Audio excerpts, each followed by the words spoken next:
Eto na mga kababayan, yung ating pag-uusapan ngayon ay patungkol nga dito sa sinabi nga ni Attorney Baligod doon sa Senate hearing, no? Mga kababayan, noong Senate hearing na pinatawag sila ni Marcoleta at ni Cayetano. Kung naalala ninyo mga kababayan, 'di ba? Nagkaroon sila ng Senate hearing diyan. Ayun, Mike Lumihok, ayun, Miguel shout po diyan sa Malaysia. So ito po mga kababayan, meron kasi tayong na-captured, no? Meron tayong nakuha na isang statement ni Baligod na kung saan mga kababayan ay sinabi niyang meron daw isang senador na nilatagan daw ng mga kababaihan or sa madaling salita, sex trafficker daw. Isang senador na sex trafficker. No? At tinanong nga siya ni Alan Cayetano kung ayusin mo at klaruhin mo kung sino yan kasi nga patay kami sa mga asawa namin yan pag uwi namin. So, ito po mga kababayan. Ito po, lakasan ko lang ha. Ng mga sundalo sa kwarto na nandun, yung kasamahan po ninyo. Sorry. Ayan na mga kababayan, ang ipinarating dito ni Baligod mga kababayan, kasama daw ng naturang senador itong mga sundalo, no, itong 18 Marines. Kasama daw dito na ng isang senador na kasamahan. No, ngayon so ibig sabihin active na senador ito ha. Oh, ito. Personal na witness ng mga sundalong ito, isang miyembro ng ating Senado ay engaged sa human trafficking, namimili ng babae. At ipinapakpan ng mga sundalo sa kwarto na nandun, yung kasamahan po ninyo. Sorry ha? Ang problema kasi karamihan ng Senado, lalaki. So pag hindi mo sinabing pangalan, baka hindi kami makauwi ng buhay sa mga asawa namin. So banggitin mo na Tino. Basta Masasabi ko po na wala dito. Okay. Personal na witness ng mga sundalong ito, isang personal daw na witness. Actually, mga kababayan, sa mga nagtatanong po kung anong programa ito na i-post, sa Brigada News po ito, no? Brigada FM po ito ha, mga kababayan. So, personal daw na witness ng mga 18X Marites, no? Na isa daw senador na nag-offer ng kababaihan sa mga sundalo na yan, no? Yung mga ano na yan, na nagbebenta daw ng babae, nag-o-offer ng babae tapos ibibigay daw sa kada kwarto. So paano po nangyari mga kababayan? Matapos po mga kababayan na ilabas, no, itong naturang pagsabi ni Baligod na to ay sunod-sunod na mga kababayan na lumabas itong video na kung saan si Senator Raffy Tulfo ay binalibutan ng mga kababaihan na halos lumuluwa ng suso. Ulitin ko ha. Ayan, miyembro ng ating Senado ay engaged sa human trafficking, namimili ng babae. At ipinapakpan ng mga sundalo sa kwarto na nandun, yung kasamahan po ninyo. Sorry ha? Ang problema kasi karamihan ng Senado, lalaki. So pag hindi mo sinabing pangalan, baka hindi kami makauwi ng buhay sa mga asawa namin. So banggitin mo na Tino. Basta Masasabi ko po na wala dito. Okay. Personal na witness ng mga sundalong ito. So masasabi daw ni Baligod, ito po mga kababayan, actually sa Brigada News FM Davao po ito, na kung saan ang sabi, the who, sino daw ito na ibinutyag or gibutyag ni Attorney Libby Baligod nga duna matud pa usa ka miyembro sa Senado nga malambigit sa human trafficking. So ibig sabihin meron daw isang miyembro ng Senado or senador na lalaki na human trafficking daw or sex trafficking, na kung saan daw mga kababayan ay nag-o-offer daw ito ng mga kababaihan sa mga sundalong ito sa 18 Marites, at witness nga daw, no, nasaksihan nitong mga 18 Marites ang pag-offer daw di umano. So ngayon mga kababayan, nagtatanong lang po ha, nagtatanong, si Raffy Tulfo po ba ito? So pakinggan po, panoorin po natin mga kababayan. Ito po kasi yung issue. Ayan. Kung nakita niyo po, ayan na. Ayan po. Si Raffy Tulfo, pinalihutan. Ayan. Ayan na, si Maharlika po ang nag-post niya na, mga kababayan. Nireaksyonan po yan ni Maharlika sa kanyang YouTube channel. Ah. For sure, di naman nila mapakita kung sila dyan. Mm. Balibigay ko sa inyo yung bola. Itong hat na to, sabi ni balik ang dignidad sa Senado, pero ano to mga kababaihan na sa paligid niya? Ayan po yan mga kababayan. Pagkatapos pong sabihin ni Baligod yan, ayan po agad ang mga sinasabi at nirereaksyonan na mga DDS vlogger. Actually, marami po silang DDS vlogger niya nag-react Si Maharlika po ang nag-react niyan. For sure, di naman nila mapakita sila dyan. Balibigay ko sa inyo yung bola. Itong hat na to, sabi ni balik ang dignidad sa Senado, pero ano to mga kababaihan na sa paligid niya? So, paano daw ibabalik, mga kababayan, ang dignidad sa Senado kung puro daw kababaihan yung nasa paligid ni Raffy Tulfo? Magkano yung offer ni Senator? Ano pa lang? Ipa lang, paldo na. Oh. Ipa lang, paldo na. Magkano mag-tip si Senator? Abot ng 250 to 300. 250 to 300. Wala pang nangyayari to. Wala pa. Nako. Opo. Napaka-generous pala nila, no? Kasi galing sa tax. Oo nga, no? Galing sa... Ito ano sa akin with all due respect sa mga senador. Wala naman sigurong problema kung may mga senador na pupunta sa bar. Actually, kung ito gusto ko lang reaksyon. Hindi ko ipagtatanggol si Raffy Tulfo dito. Pero ang sa akin lang, inamin na ni Senator Raffy Tulfo yan na mahilig talaga silang pumunta sa comedy bar. No? Kasi which is mga nakagawian na daw kasi yan ng mag-asawang Tulfo na kapag ka-weekend daw, pag pagod sila sa trabaho, pupunta daw sila sa mga comedy bar, sa mga bar, na nag-chill-chill, ganyan-ganyan, nagbabanding-banding. So, wala namang problema kasi kasama naman yung asawa niya. At sabi nga ng kapatid ni Raffy Tulfo na si Moon Tulfo, na sabi niya, magtaka kayo kung ang kapatid ko ay manlalaki. Kaya talagang hindi siya makauwi ng bahay nila at baka mapatay siya ni Jocelyn. Di ba, mga kababayan? Tama naman. Magtaka kayo, di ba? Magtaka kayo kung ang kapatid daw, sabi ni Moon Tulfo yan dating, batikang journalist na si Moon Tulfo, yung may mga Tweety Bird. Sabi nga ni Moon Tulfo, magtaka kayo kung ang kapatid ko ng lalaki yan. Kasi napaka-imposible at nakakapagtaka yan, baka hindi na makauwi ng bahay nila yan, baka papatayin pa ni Jocelyn yan. So, kung mambabae, natural niya lalaki yung kapatid niya Magtaka kayo kung manlalaki yan. So, dyan kayo magtaka kung nanlalaki na si si Senator Raffy Tulfo. Pero kung babae, natural lalaki siya At saka kung may consent naman sa asawa, at saka kung nandoon naman yung asawa niya. Diba? Kung nandoon naman yung asawa niya, then so why not? Diba? Diyos ko naman, mga kababayan. Magtaka tayo kung si Senator Raffy Tulfo ay manlalaki. Yun talaga nakakapagtaka, ay, bakla pala siya. Diba?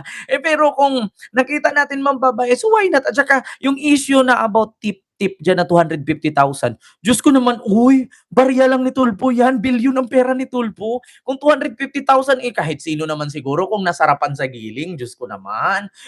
Mga kababayan, Diyos ko. Kung si Raffy Tulfo, ang sabi nung isang bold star, si Raffy Tulfo daw. Oo. So, tip pa lang daw yun, 250 na. Wala pa daw nangyari. Ay, Diyos ko naman. Oo, magtaka kayo kung magbigay ng 10 yan, 10 piso. Diba? Nakakahiya naman, senador ka. Nakakahiya naman, bilyonaryo ka. Tapos magtitip ka ng 5 pesos. Diba? Oo, natural.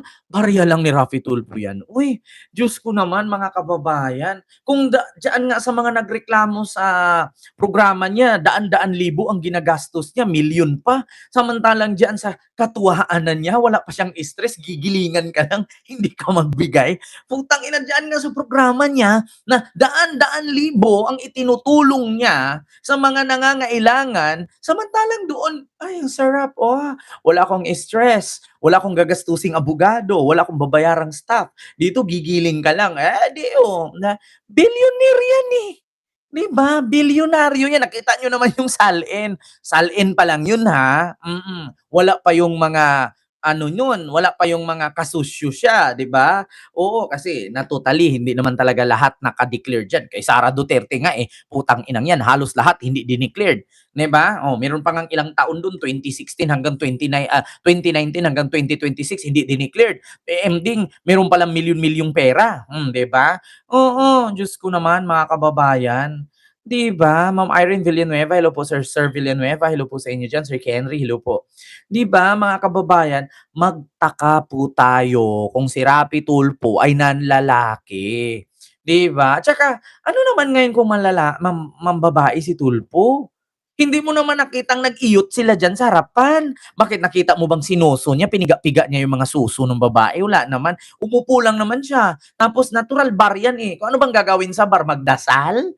Malamang sasayaw bar yan. May tugtog na Tiyang tiyana-na-na, na-na-na, di ba? Tiyang-na-na-na-na, na-na. May tugtugan yan tapos ang sasabihin mo, Ama namin, nasa langit ka, manghimaya ka Maria, na puno ka ng grasya. Putang inang yan. Di ba? Diyos ko naman, natural yan. Nagtayo ka pa ng bar, kung bawal lang din pala ang mga senador mag-bar. Diyos ko, si Tulfo lang nakita ninyo. Si Chavit Singson nga, merong sariling bar, hindi nyo in-issue. Tigil-tigilan nyo nga ako. Oo, yung iba nga dyan may hotel Hotel konektado sa bar, pagkatapos malasing dadalhin sa hotel. O, kumita na si sekretary. Sir Vel Villanueva dyan sa Laguna, may galab shoutout. Lakas ba ulan dyan, sir? Nako. Di ba? Oo, magtaka tayo dyan kung ang tugtog dyan, may tugtog na pang bar. I'm never gonna dance again. Guilty feeling, got no rhythm. Tapos, makarinig ka ng ganyang kanta, Ama namin, sumasalangit ka, ang iyong kaluluwa, di ba? Mahimaya ka Maria, na puno ka ng grasya, ang Panginoong Diyos ay masa iyo. Magtaka kayong ganyan. Bar yan. Di ba? Diyos ko naman. Tsaka ano naman ngayon? Di ba? Ano naman ngayon kung magbabarbar si Tulfo? Di ba mga kababayan? Ano naman ngayon? Kung mamimigay siya ng 250,000 at least hindi niya ninakaw. Di ba? Oo. Ay, Diyos mio, Marimar, di ba, Ma'am Beverly, Paruhinog? Ano naman ngayon? Sabi, tsaka nagtaka lang ako ni Baligod. Akala ko ba maleta-maleta lang ang issue? Bakit pati si Rapi Tulfo? Bakit pati bar? So ano pati bar? Hinatiran yung maleta? Parang lahat na lang yata. Pati bar, nandun saksi na yung mga Marines. Ay, Diyos ko mga kababayan, no, ultimo bar, nandun yung Marines. Hindi ko na maintindihan kung ano ba to, naghatid ng maleta o nagbabar. Biruin nyo yung 800 million, 800 billion, yung 800 billion na yan, anong sabi ni Ping Lacson? Hindi nyo matatapos sa loob lang ng 2 taong i-deliver yung 800 billion. Halos 5 taon yan bago nyo matapos. Tapos nagawa nyo pang mag-bar. Diba? Biruin nyo ito mga kababayan, mahuhuli mo talaga sa kasinungalingan itong grupo ni Baligod. Diba? Anong sabi ni Ping Lacson? Ito nyo Ping Lacson, 800, tignan nyo sa calculation, 800 billion. Ito pakinggan nyo. Math o basic myth? Kinwestiyon ni Senate President Pro Tempore Ping Lacson ang logic sa likod ng umano'y 805 billion peso cash deliveries ng mga nagpakilalang dating Marines. Ang detalye sa agenda report. Yan pakinggan ninyo.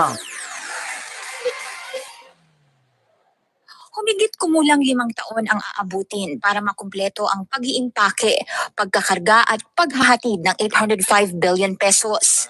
Yan ang tila basic math na palag ni Senate Blue Ribbon Committee Chair Ping Lacson. Kung 5 taon ang aabutin sa pag-deliver ng 800 billion na pera na mali-maleta, so bakit nagawa pang mag-bar? Bakit nagawa pang mag-bar nitong mga ex-Marines ni Baligod? At kasama pa daw nila ang isang senador na mahilig daw mag-offer ng kababaihan sa bar. Na-witness daw ng mga Marines kung anong ginawa ni senador, 'di ba? So kung dito kay Senator Ping Lacson, mahirap at hindi basta-bastang matapos i-deliver ang 800 billion. aabot daw ng halos 5 taon at kalahati bago matapos i-deliver ang 800 billion na mali-malitang pera. Pakinggan ninyo. Sa mga paratang ng umano'y 18 ex-Marines, kaunay ng sinabi nilang cash deliveries. Anya, kung 2023 daw sila nag-umpisa sa pagliligpit ng pera, malamang ay hindi pa tapos ang deliveries ngayon. Suppose that the executive assistants or trusted personnel of Saldico, named Mark Tiksay and Paul Estrada, processed 500 million pesos a day, working 24/7, 365 days a year, including unloading, counting, repacking, loading, and delivering the money. This would take 5.5 years or mid-2028. Oh. Hindi pa isinasalang ni Lacson sa pagdinig ang mga nag-presscon na dati raw marino sa Club Filipino nung bisperas ng 40th anniversary ng EDSA People Power dahil kailangang questionin ang believability ng kanilang mga claim. Ang mga pera raw ay para pondohan ng ICC investigation sa kaso ni dating Pangulong Rodrigo Duterte na kalaunay pinasinungalingan na ng International Tribunal kabilang ang ilang mga inakusahan ng grupo. Sabi ni Lacson, tungkulin daw niyang suriin hindi lang ang akusasyon, kundi ang logic at posibilidad nito. To be clear, while every imputation of a crime warrants our attention, none deserves our blind deference. In the same manner that everyone has a right to be heard, it is not a license to mislead. Anya, hindi pa man siya humuhusga sa merit ng testimonya, pero may mga tanong na dapat sagutin, gaya ng timbang at dami ng pera. Sinabi na kasi noon sa mga nakaraang hearing na ang 1 million pesos ay nasa 1 kilo. Kung susundin ang computation na ito, ang 805 billion ay katumbas ng 805,000 kilograms o 805 metric tons ng papel na pera. Hindi pa kasama rito ang mga lagayan. Tinanong din ni Lacson kung paano raw naipasok at naipamahagi ang ganito kalaking halaga na aabot sa 1,610 na delivery kung 500 million ang limit kada araw. Ayon din daw sa datos ng Bangko Sentral, umaabot sa 2.7 trillion pesos ang kabuang physical cash sa 2024. Kung totoo ang paratang, halos 15% ng lahat ng perang nasa circulation at bank vaults ang dumaan sa iisang tao. Pray tell, Mr. President, if their statements appear to be demonstratively false and physically impossible to accomplish, wouldn't convening a hearing effectively validate and dignify this information? Iba naman ang posisyon dito ni Senator Amy Marcos. Anya, hindi raw issue dito kung deserve bang ma-dignify ang kanilang claims. Kung seryoso ang mga akusasyon, duty daw nila na i-examine ito. Aminado ang presidential sister na incredible ang claim ng mga umano'y dating marino, kaya't nararapat lang daw makapagpaliwanag sila tungkol dito. Oh, 'di ba? Ultimo si Amy, aminado. Hindi basta-bastang hindi ka panipaniwala ang mga sinasabi ng mga marino or mga 18 ex-Marineses, Marites. Di ba? Si Amy na mismo nagsabi, hindi ka panipaniwala. Kaya kailangan nilang mag-explain. Di ba? Ultimo si Amy, magpakatanga ka pa rin? Ano Amy? Di ba? Oh, tapos sasabihin ni Baligod ngayon, isang senador na witness ng mga marino na nag-o-offer ng kababaihan sa bar. Paano nila nagawang mag-bar? Kung halos araw-araw count, reload, deliver, repacking, tapos nagawa nyo pang mag-bar? Tapos take note, kung 18 lang kayo ka-Marines ang magdi-deliver every day, 24 hours walang tulugan. Biruin nyo walang tulugan, 24 hours magdi-deliver, 5 taon nila bago matapos ihatid yan. Maliban lang kung ang dideliveran mo, tatawid ka lang sa kalsada, ayan na yung dideliveran mo, isa-isa, tawid. Hindi lilipad pa kayo. Pupunta pa kayo ng mga malalayong lugar, di ba? Ang sabi may Ilocos, ang sabi may Antipolo, ang sabi may Laguna, di ba? Kung saan-saan. Biruin nyo, tapos yung biyahe nyo nun. Di ba? Georgie Ganadillo, hello po. Matagal ng tanga si Baba. Di ba kita nyo mga kababayan? Oh. So, paano nasabi ni Baligod na saksihan daw ng mga marino, 'di ba? Nasaksihan daw ng mga marino ang isang senador na si human trafficking nag-o-offer daw ng kababaihan para i-book daw dun sa isang kwarto. So kung ganun, sabi na nga ni Ping Lacson, 24 hours walang tulugan, counting, repacking, tapos delivery, reloading, counting, repacking, delivery, so on and so forth for 24 hours, matatapos nila yan.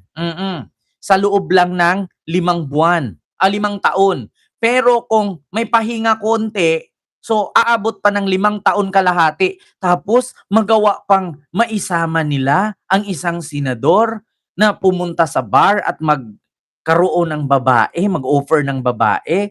So, paano nila nakakasama si Raffy Tulfo na kung saan mga kababayan, ang pagkakaalam ko, si Raffy Tulfo hindi pupunta ng bar yan at magdala ng sandamakmak, no? Ano 'yon? Nagbabar kayo, nagawa nyo pang magbar? Hindi nyo na nga halos matapos i-deliver, nagbabar pa kayo, putang ina, oh. Mga kababayan, napakasinungaling, di ba? Isa pa, itong kasinungalingan nila. Ang sabi nila, mga kababayan, itong naghatid sila ng 7 maleta sa bahay ni Mark Villar, sa compound, sa Las Piñas. Ngayon, kapag si Mark Villar ay kakampi dyan kay Sara, magugulat tayo, mabubura na naman yan. Dati, lagi nilang sinasabi, si Loren Legarda nahatiran, si Dilima nahatiran. So, paano mahatiran si Dilima? 2023, nakakulong pa yung Ale.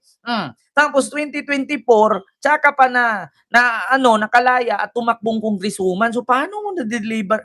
Tanong ko lang, Correctional, Bureau of Correctional dyan sa Mandaluyong, nakapasok pala yung maleta dyan ni Dilima? Pwede naman nating i-request yan pwede naman nating i-request yan ang Bureau of Women's Correction dyan sa Mandaluyong kung meron bang hinihatid na mga maleta kay Dilima dyan sa kulungan niya. Diba? Di ko alam kung sa Bilibid ba si Dilima or sa Correction. Yan ang mga kababayan, nakakapagtaka. Kaya sabi ko nga sa inyo, wag sanang makarating kay Raffy Tulfo yan, putang ina nyo, pag ipatawag kayo sa isa at hindi nyo masagot. Kung sino, saan, kailan. Siyempre, may mga CCTV yung bar. Imposible naman, mga kababayan, na ipapabura yan. Diba? Nako, Diyos ko. Diyos ko, mga kababayan, si Raffy Tulfo pa naman, ang hilig pa naman magpa-lie detector test yan. Na, putang ina nyo, mga 18 kolorom, mga 18 marites. Ayos-ayusin nyo yan. Bakit? Kasi kapag Tulfo dinamay nyo dyan, magpa-lie detector yan, hindi na kailangan ng sa lie detector palang patay na kayo. Na diha kayo maano kayo dyan, bisto yung kasinungalingan ninyo, magpalay detector pa naman yan. Na, ambot lang. Kung unsay mahitabo ninyo. Ambot na lang. So, yun nga, no? Mga kababayan. Ito yung sunod. Nako, mga kababayan, Diyos ko. Ito na nga. Ano yan, Ken?